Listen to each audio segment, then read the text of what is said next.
Cada año existen varios artistas que nunca faltan en cada homilía del novenario de cada cupé. Ellos forman parte del tan admirado coro cuyos integrantes compartieron con nosotros lo que sienten cada vez que le cantan a la Virgen. Como la pecadora caída, derramo a tus pies yo mi vida.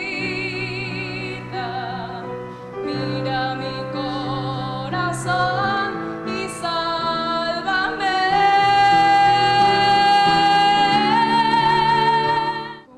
Alejandro Jesús es quien acompaña con su teclado a esta hermosa voz. Derramo a tus pies yo mi vida. La verdad que la sensación es única, más bien muchas veces, si bien la gente también te produce un poco de el famoso piní, te pone piel de gallina, ¿verdad? Yo creo que lo más emocionante es estar ahí cerca de ella, estar a metros de ella.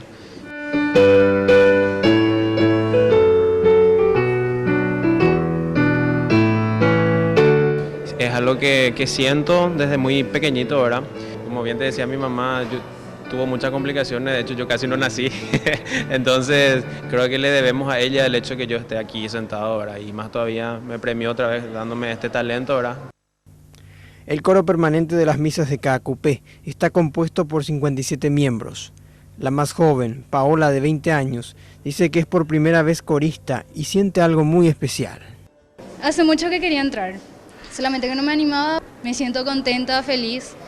Nunca pensé que iba a estar ahí y estar frente a la Virgencita y cantarle es una emoción tremenda.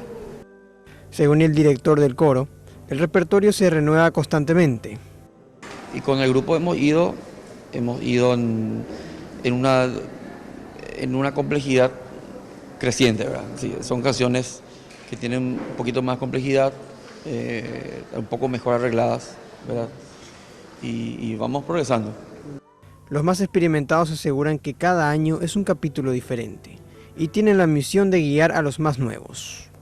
Para mí es como si fuese cantar aquella primera vez. Yo empecé en el año 96, después tuvimos un receso en el 97 y desde el 98 hasta este año yo estoy, ¿cómo decir?, continuamente. Te tiene que nacer y te tiene que gustar todo este tema de la música y de esa forma también llegarle a los fieles que vienen junto a la Virgen. Llegó el momento y en la homilía exponen todo su arte y todo lo practicado.